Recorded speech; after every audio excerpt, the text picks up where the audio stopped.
सच्ची श्रद्धांजलि देते हुए आज के इस कार्यक्रम में मंचासीन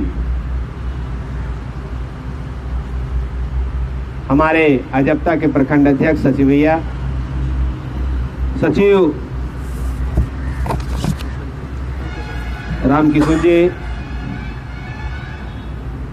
और जिनके बिना सारा कार्यक्रम अधूरा होता है, वो अंतिम समय में आए, इससे बड़ी हम लोगों की खुशी नहीं हुई। और मैं सहायक अध्यापक बने हैं, थोड़ा सा आपका आशीर्वाद होगा, सहायक शिक्षक भी बन जाएंगे, कम से कम हम लोग को भूला मत करिए।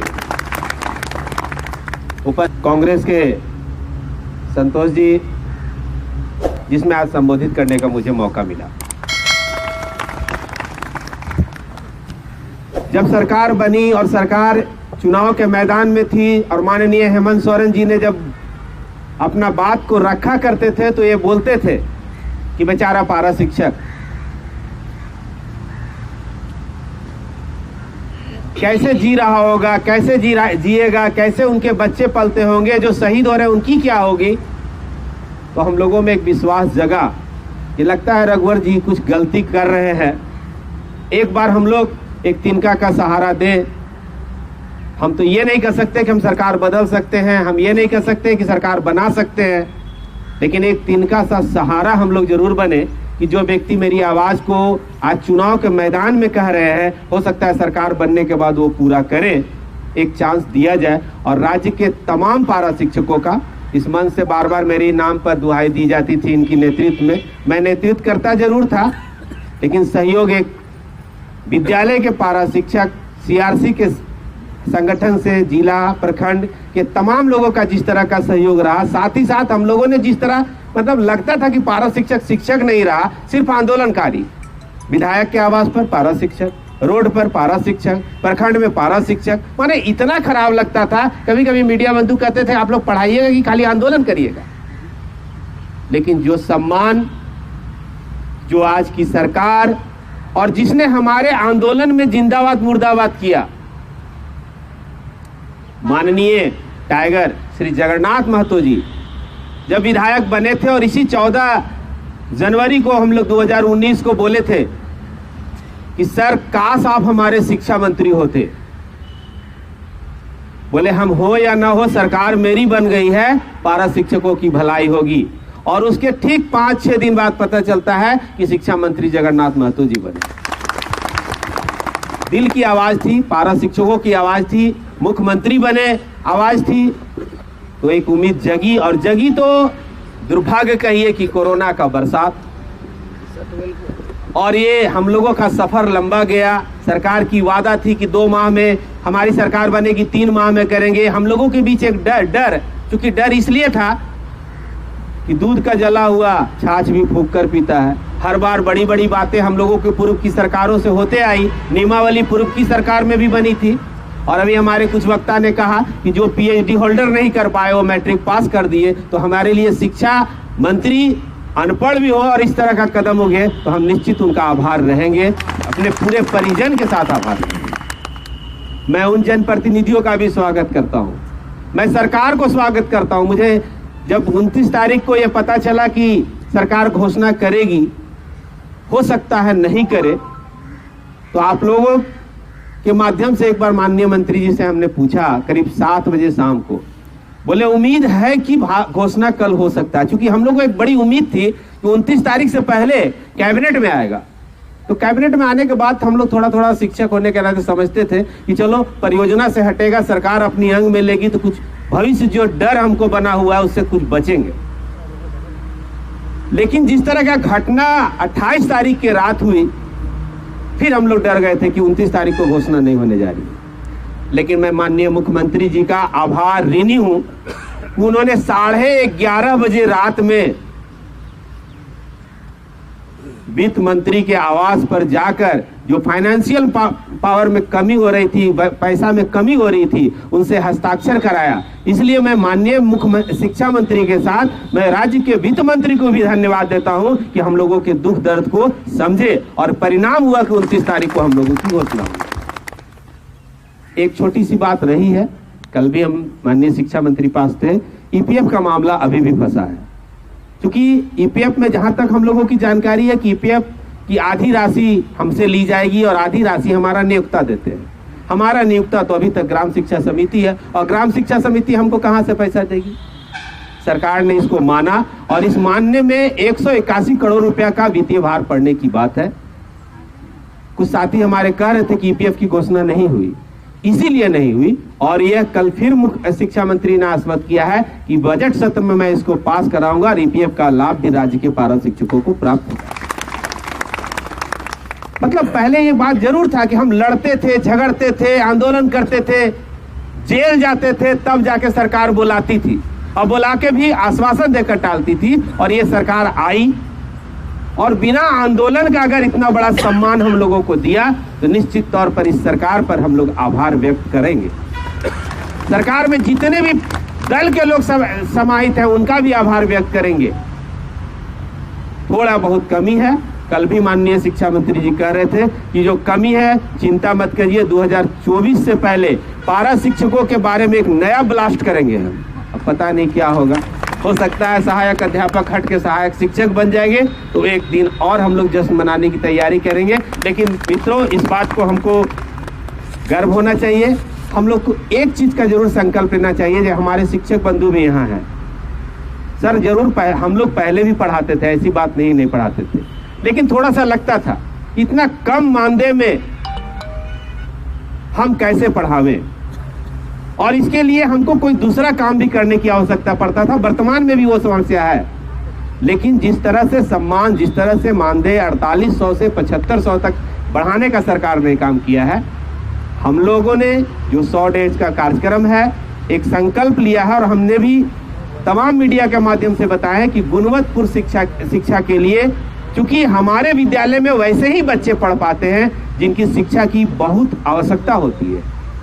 हम लोगों ने देखा है बहुत कम अच्छे स्टूडेंट हमारे विद्यालय में आते हैं, तो हम राज्य के पारा शिक्षक, राज्य के सहायक अध्यापक के रूप में जब से बने हैं, एक संकल्प लेने की आवश्यकता है कि वहां जो बच्चे भागे हैं मेरे विद्यालय से, वो मेरे विद्यालय में कैसे आए, इसके लिए हम लोगों को संकल्प लेने की आवश्यकता है। और जब ये चीज हम लोग कर पाएंगे, तो निश्चित तौर पर सरकार के पास हम बोलेंगे कि अब हमको लगता है इनके बराबर भी पैसा देना चाहिए आपको। इसलिए एक बार अगर संगठन की और पारा शिक्षकों की बात सरकार ने मानी है, तो पारा शिक्षकों को भी चाहिए कि सरकार की बात मानकर एक गुणवत्तापूर्ण शिक्षा हम लोग उपलब्ध कराएं, और उसके बाद पुनः जो 24 की जो सरकार बनेगी, जो कमी बेसी पूरी हुई है, उसको हम लोग लड़कर उनसे प्राप्त कर लेंगे।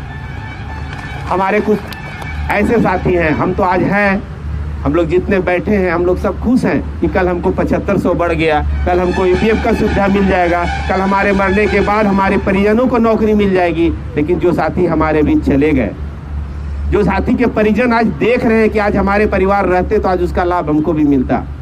मैं तमाम यहाँ पारा शिक्षक शिक्षिकागणों से मैं आग्रह करूंगा कि जब बढ़ा हुआ जो मानदेय मिलेगा, उस मानदेय का एक हिस्सा आप अपने उस पड़ोसी पारा शिक्षक पर ध्यान दीजिएगा जो हमारे इस आंदोलन में शहीद हुए हैं, उनके परिजनों तक वह पहुंचाने का काम कीजिएगा, ताकि उनके परिजन को लगे कि आज हमारे घर के लोग नहीं भी थे, यह समूह हमको याद किया, हमारे हर सुख और उनके हर सुख दुख में हम लोग एक मतलब पेड़ की तरह खड़ा रहे, ताकि उनको छाया प्राप्त होते रहे। क्योंकि आज उनको ये प्राप्त नहीं हो पाएगा, आज उनकी परिवार को ये अगर जानकारी होगा तो उनको थोड़ा सा दुख महसूस होगा। उस दुख को बांटने का काम हम राज्य के पारा शिक्षक करें। ये हम आप लोगों से एक अगुआ होने के नाते आप लोगों से करबद्ध प्रार्थना भी करें। रही बात जो लाभ प्राप्त हुआ, आप सभी लोग जान भी रहे हैं। सरकार 60 साल सेवा जरूर देती थी, राज्य परियोजना परिषद से पास थी, आज कैबिनेट से पास है। सरकार मातृत्व अवकाश दी थी, विशेष अवकाश दी थी, लेकिन पितृत्व अवकाश प्राप्त नहीं था। वह इस सरकार की देन है। एक नया चीज वो भी जोड़ा गया है। हम लोग बीमार पड़ जाते थे तो इलाज कराने के कभी परिस्थिति बनती थी कि हॉस्पिटल में गुजर रहे तो हमारा मानदेय कटता था। आज हमको 15 दिन का मेडिकल अवकाश मिला है। 15 दिन तक अगर हम बीमार रहते हैं तो हमारी पैसा काटी नहीं जाएगी। ये सरकार हम लोगों के लिए किया है। वर्तमान समय में 40% और 50% की बढ़ोतरी हुई है।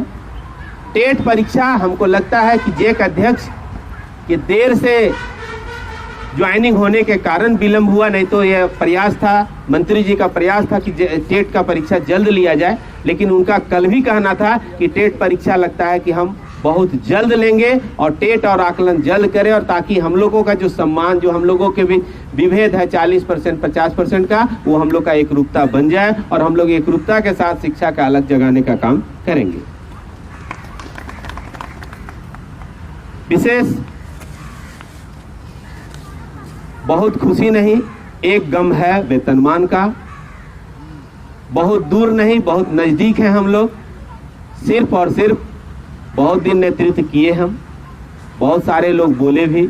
हमको भी याद है 2004 से आंदोलन हुआ राजभवन का, जिस वक्त हम लोगों के लोग कहते हैं कि हम लोगों के पत्थर से वहाँ का डीएसपी का माथा फटा और 1 से 2000 प्राप्त किया।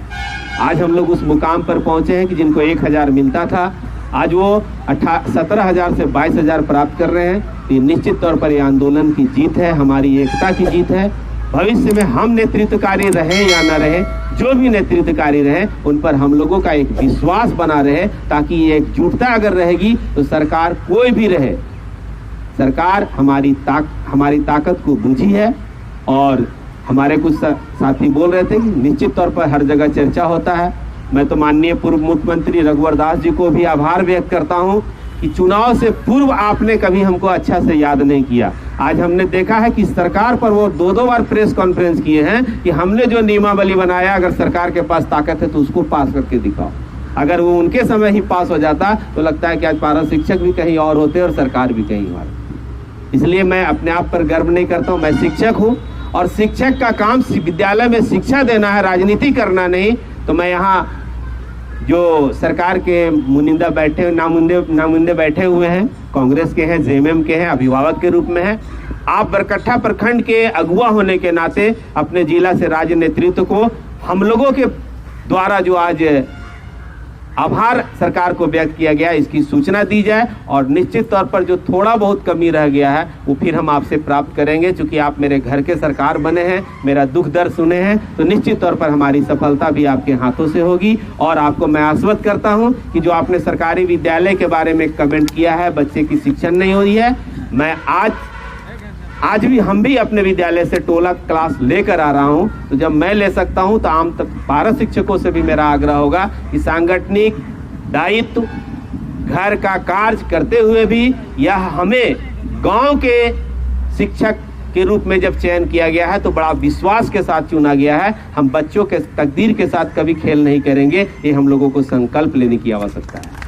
इसलिए हम आप लोगों से करबद्ध प्रार्थना, साथ ही साथ आज जो नियमावली बना, मेरे इस आंदोलन में इसी धरती के चलकुस्सा प्रखंड के श्री बहादुर ठाकुर जी, जिनको लाठी लगी थी आंदोलन के क्रम में 15 नवंबर को और आज शहीद हुए हैं, तो आज के इस प्रखंड के इस नियमावली को आज पूरा राज्य के अध्यापक शिक्षक के रूप में उनके चरणों में समर्पित करते हुए मैं अपनी वाणी को विराम देता हूं। जय हिंद, जय झारखंड।